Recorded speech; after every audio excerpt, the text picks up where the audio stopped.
배가 새벽시간에 배가 고파서 왜 국물, 짜장밥, 김치에다 왜 소주 이거 한라산을 먹어보겠어. 자, 이번에 강도를 좀 더 높입니다. 중간 단계의 특히 초속 25m.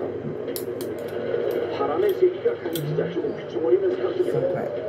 몸의 균형을 잡기 바쁠 뿐더러 한 걸음도 뛰지 못하는데요.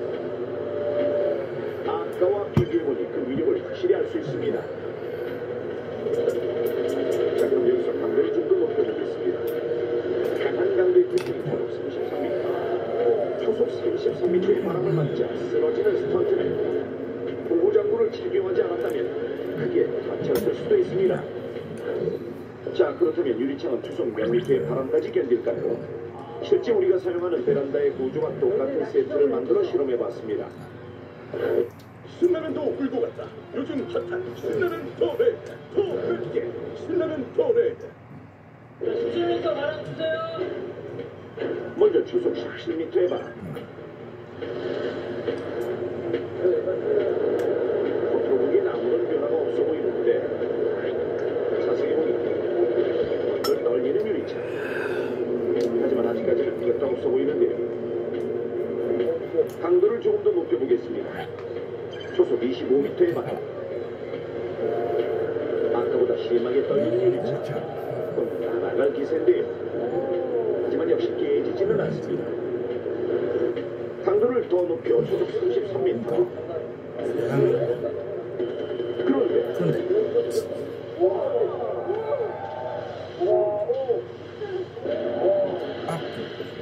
보셨습니까? 심하게 떨리더니 순식간에 깨져버리는 유리창. 깨진 유리 조각은 베란다 안쪽 사방으로 튀어나오는데 찰흙을 붙여놓은 마네킹에도 유리 조각이 박혀 있습니다. 실제 사람이 들어가 있었더라면 크게 다쳤을 상황. 그런데 이렇게 위험천만한 상황을 단락 신문지 한 장으로 방지할 수 있다면 믿으시겠습니까? 먼저 유리공사 시 유리가 깨지는 것을 방지하기 위해 주로 사용되는 청테이프와 나무 합판을 이용해 실험해봤는데요. 이것들은 과연 안전하게 유리창을 보호할 수 있을까요? 먼저 청테이프. 유리창에 청테이프를 X자로 붙인 뒤 유리창이 깨진 초속 33m에서 실험을 시작해봤습니다. 심하게 떨리는 유리창. 하지만 쉽게 깨질 기미는 없어 보이는데요. 강도를 더 높여 초속 40m의 강한 바람.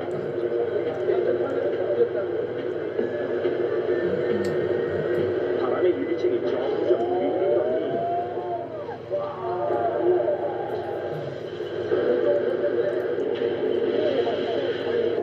유리창이 깨지고 말았습니다. 청테이프는 초속 40m의 바람에 유리창을 지키지 못했는데 깨진 유리 조각을 확인해보니 청테이프가 붙어있던 부분의 유리는 조각난 채 청테이프에 붙어있지만 청테이프가 붙어있지 않은 부분들은 베란다 안쪽에 어지럽게 흩어져 있습니다. 나무 합판은 어떨까요? 유리창 부분에 합판을 붙이고 마네킹을 세워 실험해봤습니다. 유리창이 깨졌던 초속 33m의 바람. 이 정도의 바람에서는 잘 견디는데요. 하지만 바람의 강도를 높여보니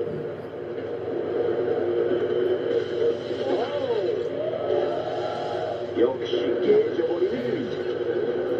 게다가 나무 합판이 베란다 안쪽으로 날아가면서 마네킹에 부딪히는데 유리 조각 역시 베란다 안쪽 사방으로 튀어 있습니다. 그렇다면 신문지는 유리창을 잘 지켜낼 수 있을까요? 유리창에 물에 적신 신문지를 붙이고 초속 33m의 바람을 분리했습니다. 초속 33m의 바람에 끄떡없는 유리창. 깨질 기분은 전혀 없어 보이는데요. 자, 이제 강도를 더 높여보겠습니다.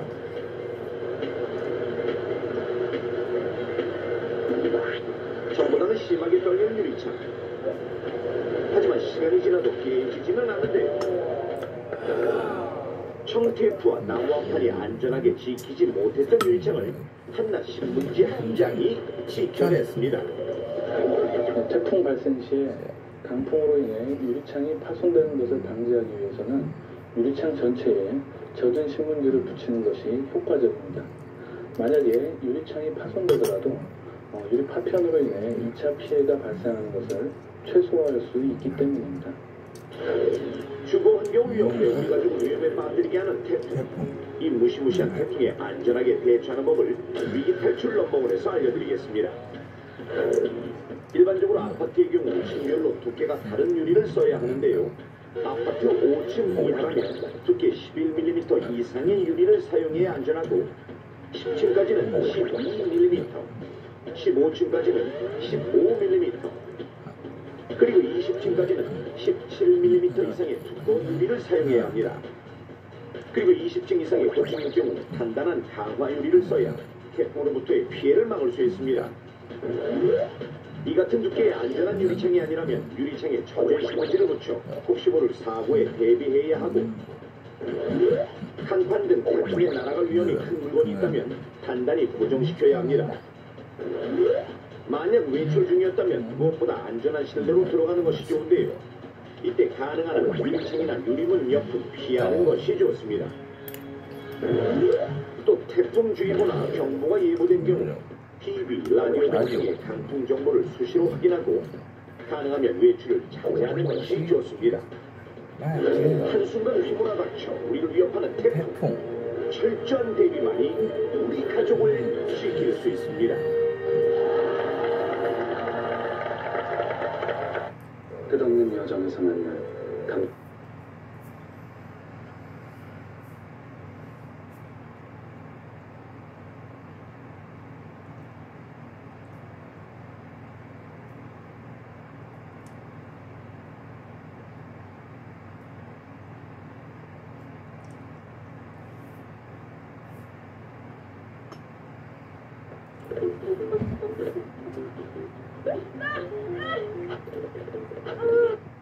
이번 태풍으로 대구에서는 1명이 사망하고 1명이 실종되는 피해가 발생했습니다. 부산과 강원에서도 강풍과 폭우 피해가 잇따르는 등 상대적으로 영남과 강원 지역에 피해가 집중된 모습인데요. 이들 지역이 태풍 진로의 오른편인 위험 반원에 위치해 피해가 더 컸던 것으로 보입니다. 이동경 기자의 보도입니다. 순간 최대풍속 시속 126km가 관측된 부산. 곳곳에서 강풍 피해가 속출했습니다. 바람을 이기지 못한 가로수가 달리는 차량 밖으로 쓰러졌고 공사장 가림막과 건물 외벽이 힘없이 무너지고 뜯겨나갔습니다. 어제 하루 부산 지역에서 접수된 태풍 피해는 모두 524건에 달했습니다. 대구에선 인명피해까지 났습니다. 오후 2시 무렵 이미 170mm가량의 폭우가 내린 대구 군위군. 하천이 범람하면서 대피하지 못한 60대 남성이 숨진 채 발견됐습니다. 인근 대구 달성군에선 장애인 한 명이 물에 빠져 실종돼 수색 작업이 진행 중입니다. 시간당 90mm가 넘는 극한 호우가 쏟아진 강원 영동에서도 피해가 속출했습니다. 나무가 고꾸라지고 갑자기 불어난 물에 차량들은 손쓸 틈도 없이 고립됐습니다. 속초 402mm, 삼척 387mm 등 강원 영동 지역 대부분이 300mm 넘는 강수량을 기록했습니다. 이에 반해 서쪽 지역인 광주는 93mm, 전주는 163mm, 인천은 67mm의 강수량을 기록하는 등 동쪽보다 적은 비가 내렸고 피해도 상대적으로 크지 않은 편이었습니다. 전국이 태풍의 영향권에 놓였지만 피해는 강원 영남 등 동쪽에 집중됐던 겁니다. 이는 동부 지역이 이번 태풍의 진로 오른편인 위험 반원에 있었기 때문인 것으로 보입니다. 이 반원에는 태풍과 태풍 진행 방향에 딸린 바람이 함께 합쳐지기 때문에 비바람이 더 강하게 나타나고 피해도 커지게 됩니다. 태풍 판원이 한반도를 관통한 16시간 동안 전국에선 도로 유실, 주택 침수 등 361건의 시설 피해가 났습니다. 또 16,000명이 일시 대피했고 46,500세대가 정전되는 등 피해가 속출했습니다. MBC 뉴스 이동규입니다. 율코 태풍 산운이 한반도를 향해 달려오고 있습니다. 현재 예상대로라는 역대평으로 한반도를 남북으로 분단하는 태풍이 될 전망입니다. 큰 피해도 우려되는 만큼 철저한 대비가 필요한데요. 기상 상황과 대비책 짚어보겠습니다. 김승배 한국자연자단협회 본부장과 이야기 나눠보겠습니다. 어서 오세요. 어서 오세요. 네, 지금 태풍이 북상하면서 곳곳에 태풍 주가 내려져 있습니다. 현재 위치 그리고 예상 진로부터 좀 말씀해 주시죠. 현재 중심이 서귀포 동쪽 약 180km 바다에 있거든요. 시속 한 20km 정도 그다지 이렇게 늦어지는 건 아닙니다. 이대로 상륙을 한다고 한다면 경남 짜장밥 생각보다 맛있네. 오늘 9시경에 상륙할 것으로 보이는데 그 시점이 한 4,000km 정도로 추정을 합니다. 이번 태풍의 가장 큰 특징이 이제 어느 한쪽이 아니라 한반도 전체를 관통한다는 점이잖아요. 근데 이런 진로가 좀 기록이 시작된 이후로는 이례적이라고요? 그렇습니다. 그러니까 목포와 부산의 한 가운데 지점에 상륙을 하고 방향을 뭐 동쪽으로 틀거나 서쪽으로는 뭐 거의 틀지 않지만 완만한 커브를 그리면서 북쪽으로 가지고 떠보는데 이 태풍은 상륙한 이후 우리나라 충청도, 그 다음에 수도권 서울 등쪽 평양까지 거의 그 변동 없이 진행하는 이런 태풍으로 기록이 되는데 이런 진로를 밟는 게 저도 처음입니다. 이제 강풍 또는 폭우가 모두 예고되어 있는 상황입니다. 그런데 얼마 전에 집중호, 그러니까 장마철에 비가 많이 와서 지반이 많이 약해져 있는 상황이지 않습니까? 지금 최근에도 우려스러운 부분이 있죠. 네, 그래서 이 태풍 앞두고서 그렇게 거기를 강조하는 이유가 지난 그 장마 기간 동안에 많은 비가 내려서 산사태도 나고 강도 넘치고 그랬거든요. 특히 산사태 측면에서 보면 그때 많은 비가 내려서 땅속에 들어가 있기 때문에 지반이 약한 상태에 이번 태풍으로 인해서 지난번 장마 때만큼의 비가 또 내릴 수 있거든요. 한 바로 이틀 사이에. 그러면 이제 분명히 또 산사태가 어디인 가에는 날 것으로 우려를 하는 것입니다.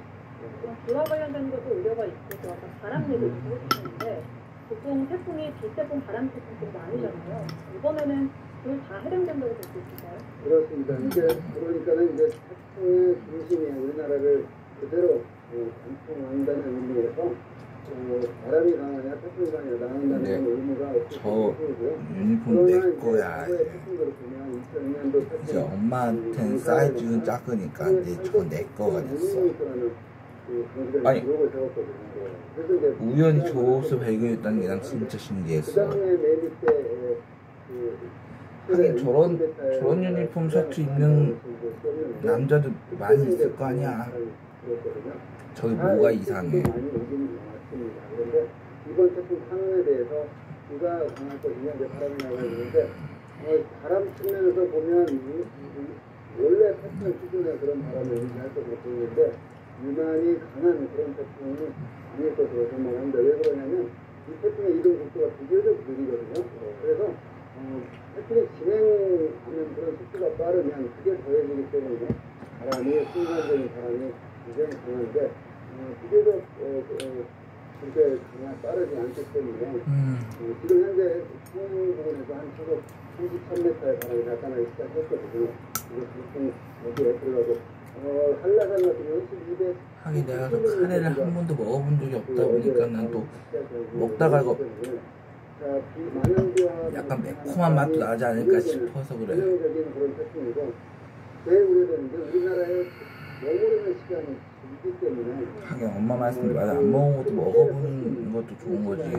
그러니까 내일 엄마가 저 남은 버섯 저 한 개 남은 버섯에다가 이렇게 삼겹 섞어서 이거 국물 안 상하면 이렇게 데워서 이렇게 카레 한번 먹기 도전해보지. 나 상민이도 한번.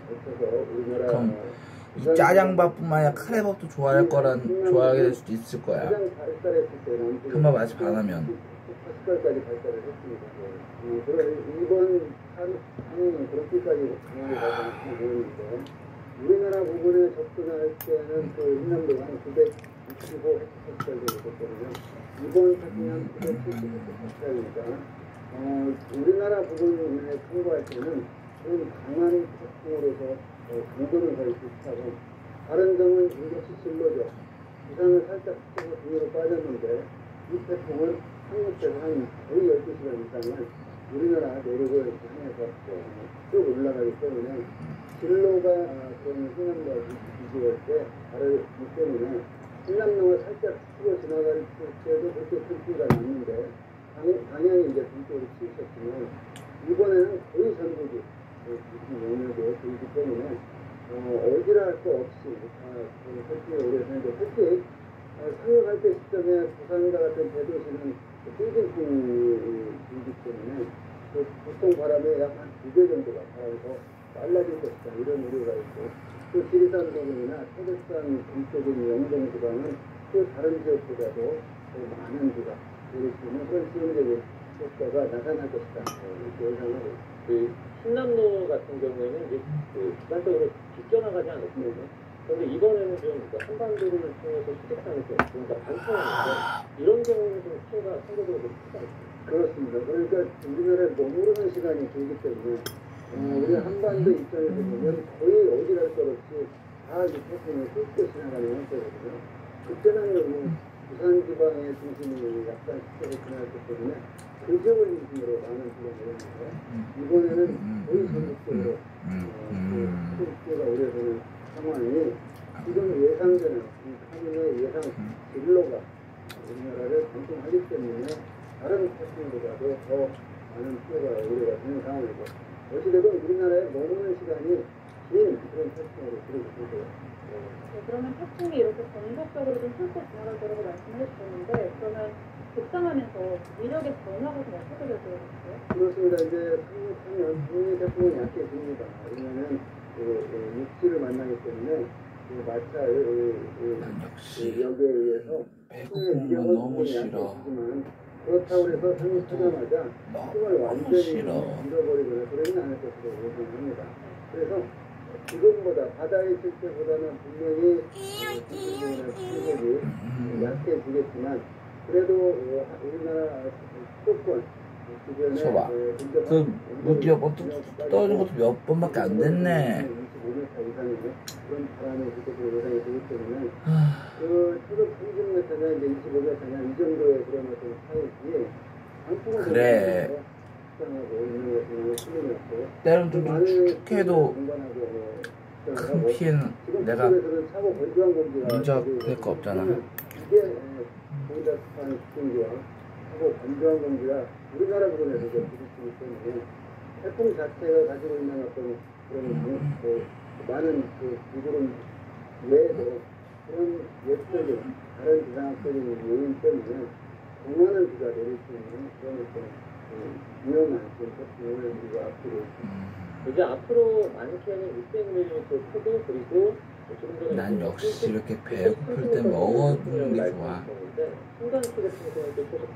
아마 엄마 이거 보면 나 이거 짜장면 먹어놨다는 거 보면 얼마나 놀랄지 모르겠다. 그렇습니다. 그 초속 한 30m 정도 되면 나무가 뿌리쳐 꽂힐 수 있는 그 정도의 바람이고요.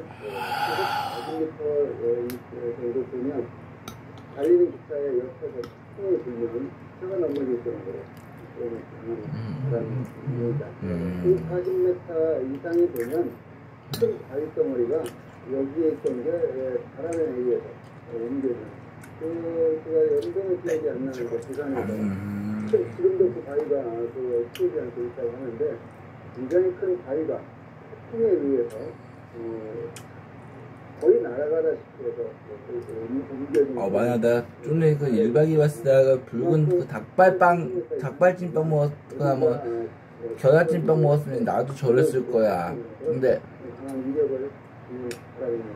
우리 엄마가 만약에 상민아 참아 매워도 참아 이랬으면 조금 참아했을 거야. 아까도 오후 오전 3시에 도착할 것 같다가 4시에 좀 늦춰지고 이랬거든요. 이렇게 좀 느려지는데도 이유가 뭘까요? 태풍이 어떤 벌써 끝이네. 그런데 그 늘어졌다는 게 아까 일시 좀 늘어졌는데 지금은 난 역시 이렇게 술이 최고야. 과연 만약 이 매콤한 맛의 술은 과연 이 쓴맛도 있지만 특히 이 소주는 이 매운맛을 어느 정도 잡아줄까 궁금해지네.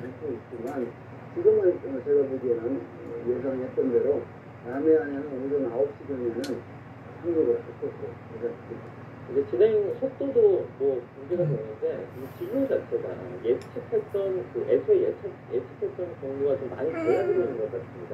처음에는 제 기억이 중국으로 간다 그랬다가 일본 쪽으로 꺾인다고 했다가 이번에는 한반도 쪽으로 수직으로 올라오고 있거든요. 그 이유가 있습니다. 이 태풍이 한편 지금까지 오는 그 갈치자 중국으로 갈 때는 그때 그럴 수밖에 없는 그런 그 기압배치였거든요.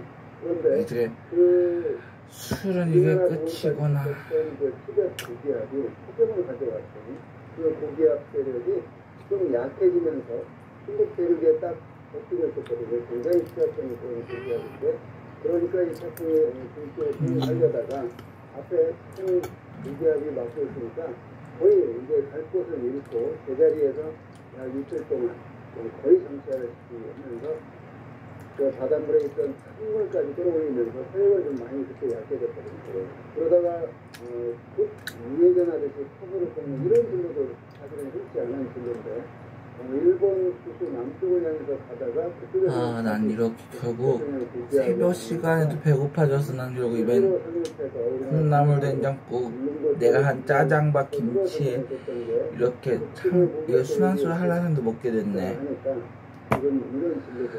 이런 메뉴는 내가 고기를 먹건 안 먹건 다 먹을 수 있겠지. 카레였다면 물론 다 먹을 수 있었을지 모르겠지만 순한 맛을 다 먹었는데 약간 매운맛 같은 경우에는 다 먹을 수 있었을지 모르겠어. 약간 매운맛 같은 경우도 그 닭갈비 어차피 닭갈비면 중간 맛 정도잖아. 일본과 미국 중국인 특수정보센터 같은 경우는 서울의 왼쪽으로 중심을 지나야 되고 그러는데 그 거리가 그렇게 큰 차이는 아니거든요. 그 정도의 오차는 당연히 일조가 있는 거고요. 그 변동이라는 게 그 정도. 그러니까 약간 만약 내가 아니면 지금 예상했던 저 개그맨 김종민 씨처럼 내가 이렇게 이런 정도의 차이지. 처음에 꺾었던 것들은 만약 내가 그 면을 쉬지 않고 먹었다 하면 나 같으면 이종면이라는 별명도 했겠네. 어떤 김종면에서 내면에서 김종면과 이종면인지 했으면 내가 그거 했겠네. 상민이 뒷글자를 따서 진행 방향에다가 태풍의 어떤 힘까지 더해서 더 위험하다, 더 바람이 강하다, 위험 반응이다, 왼쪽에 좀 감소하는 현상이 있다, 올라가는 진행 방향에. 처음에 뭐 김종면, 이종면 이랬을 건데 중간에 끝부분에서는 둘 다 이렇게 종면했으면 뭐 난 좀 긴가민가 했겠지. 누가 김종면이고 누가 이종면이었는지. 그렇기 때문에 태풍의 중심이 우리나라 그 남동서로 그렇게 넓지 않은 우리나라 한반도를 딱 반대로 나눠서 거의 올라가기 때문에 서쪽이건 동쪽이건 우리나라는 큰 피해가 이제 우려가 되는 상황입니다.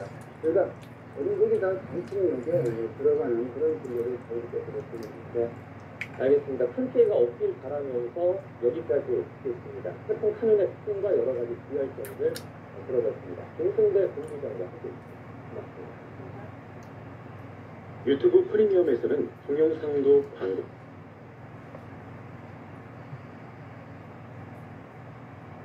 였습니다. 최유경 기자가 사건 선. 오늘도 폭염으로 인한 정전 사태가 속출했습니다. 차량 화재 소식도 또 전해졌습니다. 최유경 기자가 사건 사고를 종합했습니다. 밤 늦은 시간 주민 10여 명이 아파트 단지 앞 도로를 서성이며 연신 부채질을 합니다. 놀이터 벤치에 앉아 잠시 더위를 잊어보려고 하지만 절로 흘러내리는 나는 어쩔 도리가 없습니다. 어젯밤 11시쯤 이 아파트 단지 250세대에 전력 공급이 중단됐습니다. 지금 집에 선풍기도 안 들어가고 도저히 가까워서 잠을 잘 수는 없었어. 너무 더우니까 차에 에어컨을 틀고 안에서 그냥 테레비를 보고 있어.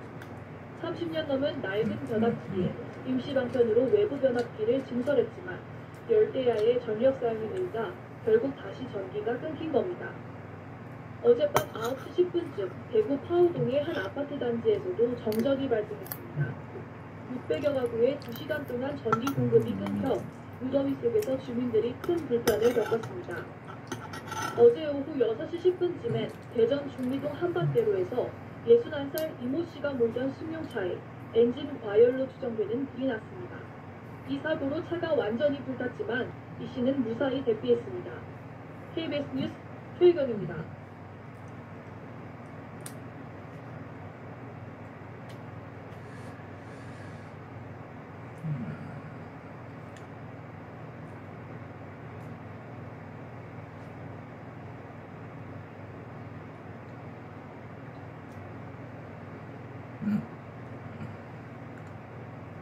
이렇게 열대야가 계속되면서 전력 사용량이 급증하자 곳곳에서 정전 사고가 잇따르고 있습니다. 특히 수도권 신도시의 오래된 아파트들은 전기 설비가 낡은 곳들이 많아서 열대야 속 정전 사고가 유독 집중되고 있습니다. 오은희 기자가 취재했습니다. 정전 복구 하루 만에 또 전기가 끊긴 아파트 단지. 25년 넘은 변압기 넉 대 중 문제된 한 대만 교체했다가 다른 변압기가 고장난 겁니다. 다른 변압기가 또 나간 것 같아요. 지금 현재 주민으로서는 답답하고 불안하고 그런 상황이죠.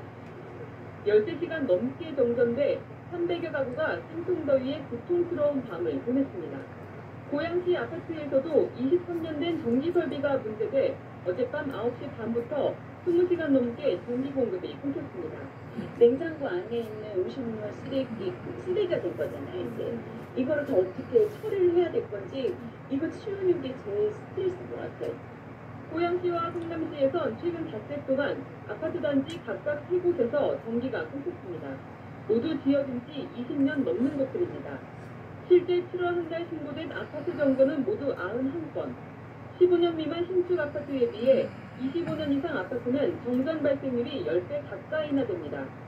준공 당시 전력 사용량에 맞춰진 전기 설비가 늘어난 전력량을 감당 못한 게 주요 원인입니다. 냉방기기라든지 스마트 기기가 많이 활용되고 보급되어 있기 때문에 현실하고는 좀 안 맞는 부분이 없지 않아 있습니다. 따라서 오래된 노후화된 변압기에서는 적정 용량으로 교체를 해주시는 게 폭염으로 당분간 한밤중 전기 수요가 늘어날 것으로 보여 일기 신도시 아파트들의 노후한 전기 설비를 정비하는 것이 시급한 실정입니다. KBS 뉴스 고은입니다. 밥 먹고 이제 한숨 자야겠다. 정신 하나도 없네. 판다가 라면 먹는 거 처음 봐?